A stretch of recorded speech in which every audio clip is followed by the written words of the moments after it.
C'est l'heure du face-à-face entre David Revaud-Dallon du Monde et Bruno Jeudi. Bonjour à tous les deux. Bonjour Roselyne. Ah, vous connaissez le célèbre slogan de mai 68, hein. Il est interdit d'interdire. Eh bien, c'est la première fois depuis 58 que le pouvoir interdit de manifester. La préfecture de police l'a annoncé ce matin. Il sera impossible de défiler demain dans les rues de Paris à cause des casseurs, de la sécurité, bien évidemment. Cette décision est politique et puis, on peut le dire, c'est la marque. Il y a le tampon Matignon, donc Manuel Valls. Oui, c'est vrai que dès qu'on a appris cette décision, on a essayé d'en savoir plus, et aussi bien du côté de Beauvau, du ministère de l'Intérieur, que du côté de l'Élysée, eh bien, on repassait gentiment le ballon, si j'ose dire, en cette période d'euro à Manuel Valls et à Matignon. C'est de bonne guerre, parce que d'abord, c'est le Premier ministre qui, depuis le début de cette affaire loi travail et le début de la confrontation pilote l'affaire, avec les syndicats, pilote l'affaire, mais aussi entend afficher une posture d'extrême détermination, d'autorité, de fermeté, parce qu'il estime que ça va lui servir pour la suite des opérations. Après, le choix politique est-il le bon? Le choix politique de l'interdiction. Le pouvoir estimait qu'avec la manifestation de la semaine dernière, les dégradations et notamment les attaques sur l'hôpital Necker, dont le gouvernement avait largement usé, pour ne pas dire abusé, il y avait un palier qui avait été franchi et que l'opinion risquait véritablement de se retourner contre la CGT, mais qu'elle allait mettre aussi l'exécutif en demeure de juguler ces troubles qui durent depuis aujourd'hui un mois. Donc il y avait trop de risques pour le gouvernement à laisser passer finalement une nouvelle manifestation avec évidemment son lot de casseurs et donc de casse. C'est la raison pour laquelle Valls a fait ce choix qui est à double tranchant.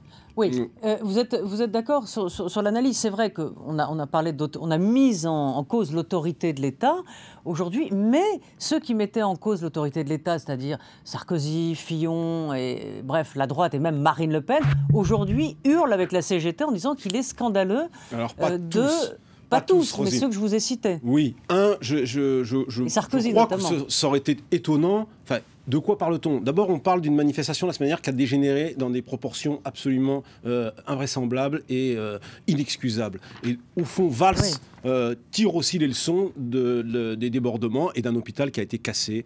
Je crois que c'est une solution sage, puisque apparemment ce pouvoir, face au débordement des casseurs venus de partout, d'étrangers, n'y arrive pas. Donc c'est peut-être la solution sage. Encore que interdire une manifestation, c'est prendre le risque de petits rassemblements, et ce sera sans doute compliqué, on verra. Deuxièmement, vous avez raison, s'il ne prend pas cette décision, on va leur tomber dessus en disant « Ah ben alors la semaine dernière, vous nous disiez, vous brandissiez la possibilité, la menace d'interdire, vous ne le faites pas, c'est bien la marque d'un pouvoir faible. » Et donc quoi qu'ils décident, ils sont critiqués. Qu'est-ce qui se passe? Marine Le Pen, Nicolas Sarkozy et quelques autres prennent d'ailleurs au passage, Nicolas Sarkozy prend à revers ses propres amis qui se sont précipités pour dire qu'il fallait interdire la manifestation, et maintenant, depuis l'Allemagne, nous explique qu'il faut... entre parenthèses, c'est assez cocasse de voir Nicolas Sarkozy se faire l'avocat de la CGT et l'ami des syndicats. C'est un peu grossier dans la Je l'ai dit ici la semaine dernière, la CGT, le meilleur agent électoral de Nicolas Sarkozy. Actuellement, refermons cette parenthèse. Je trouve qu'il ne faut pas faire de la politique politicienne sur cette affaire, et c'est pas très glorieux de vouloir en faire, surtout depuis l'étranger. Maintenant, le fait d'interdire, d'en arriver à cette possibilité pour un gouvernement de gauche, ça montre à quel point ce pouvoir est faible. Ce pouvoir n'est plus en mesure de contenir les débordements de rue, au point d'interdire de manifester. Faut-il vraiment que ce pouvoir soit au bout du rouleau, à 10 mois d'une présidentielle? Il est temps que ça se termine pour eux. Cela dit, on le sait très bien, il y a aussi chez la crainte de l'exécutif la peur de la bavure. C'est-à-dire que... Bien sûr. Alors, les policiers se plaignent effectivement de ne pas avoir d'ordre. Ils n'en ont pas, ils n'ont pas l'ordre de charger. Donc, entre demander aux policiers de charger et donc là, peut-être de faire un massacre, ils préfèrent cette interdiction-là. Est-ce qu'on a le sentiment qu'ils trouvent le moindre mal, dans le fond? Oui, c'est ça, aucune solution. Il n'y a que des mauvaises solutions, là. Aucune solution n'était satisfaisante. En autorisant cette manifestation, on autorisait le risque des retours des casseurs, et donc d'une casse, et donc de la polémique politique sur, et une fois de plus, le laxisme du gouvernement et son incapacité à faire régner l'ordre. C'était plus une question de maintien de l'ordre public, presque une question de technicité technique policière. Et de ce point de vue-là, vous avez raison, Bruno, entre des policiers épuisés par l'état d'urgence, la lutte antiterroriste, l'euro et maintenant les casseurs, ça devenait. Mais l'état d'urgence permet cette intervention. Oui, non, mais une application stricte de l'état d'urgence. Et d'ailleurs, c'est l'une des raisons pour lesquelles ça, on le dit pas vrai. Le gouvernement avance cette décision. D'ailleurs, l'opposition, la semaine dernière, c'est ce qu'il disait. Il disait appliquons l'état d'urgence et on n'aura pas ces débordements. C'est ce que fait, au fond, Manuel Valls cette semaine. Et on voit bien que, voilà, la politique politicienne, la proximité des élections, la primaire bientôt, fait que chacun se positionne. Et puis on voit bien qu'entre Nicolas Sarkozy et Marine Le Pen, il y a un marquage à la culotte assez Mais notez que le gouvernement ne s'exprime pas. Alors, David, vous avez effectivement c'est la communiqué qu'on peut peut-être voir d'ailleurs, qui est de la préfecture de police. Effectivement, dans ce genre de moment, c'est toujours le préfet qui s'y colle, qui fait le sale boulot. En revanche, bien évidemment, même si ni François Hollande, ni Manuel Valls, ni Bernard Cazeneuve ne sont sortis avec les trompettes ce mercredi pour claironner cette décision, c'est évidemment leur responsabilité politique qui va être mise en cause. Je dirais, on a parlé de la droite, des attaques un petit peu politiciennes et qui, normalement, évidemment, se déroulent sur fond de primaire. Examinons un petit peu les dégâts à gauche, parce que ce qui est intéressant, c'est qu'on a finalement franchi une marche de plus dans la dégradation des relations entre ce pouvoir et son électorat. Qu'est-ce qu'on va avoir aujourd'hui ? On va avoir, dans les jours qui viennent, une série de protestations de tous les réseaux de gauche. On voit déjà les partis de Cécile Duflot, les partis de la gauche, de Duflot à Mélenchon qui s'est précipité pour faire dans quelques instants une conférence de presse pour fustiger ce pouvoir, pardonnez-moi entre guillemets, fasciste. Tout de suite on a aussi les réseaux, ce qui est plus inquiétant, je dirais, pour le pouvoir, les associations, vous savez, toutes ces familles politiques, associatives, pas forcément partisanes, mais qui font le soutien et qui vont se dégrader un petit peu plus. On va voir dans les prochains jours, je gage que le soutien à François Hollande, qui est déjà très faible dans l'opinion, va encore se minimiser.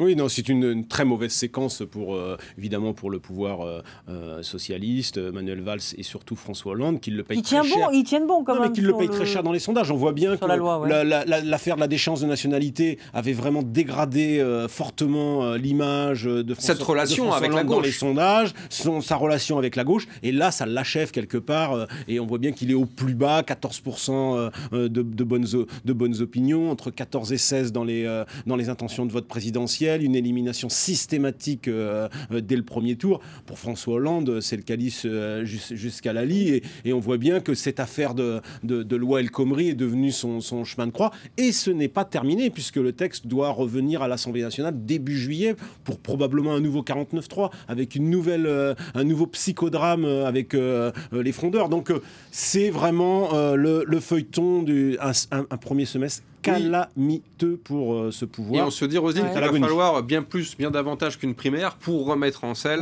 le président, parce qu'à 14%, on se dit que le seuil de flottaison, la ligne de flottaison est atteinte. Donc cette primaire, elle est sortie du chapeau... à la grande surprise, à la surprise générale. Et visiblement, ça s'est conclu entre Cambadélis, le patron du PS, et François Hollande, qui n'aurait donné, dans le fond, son feu vert que parce qu'il n'avait pas d'autre solution.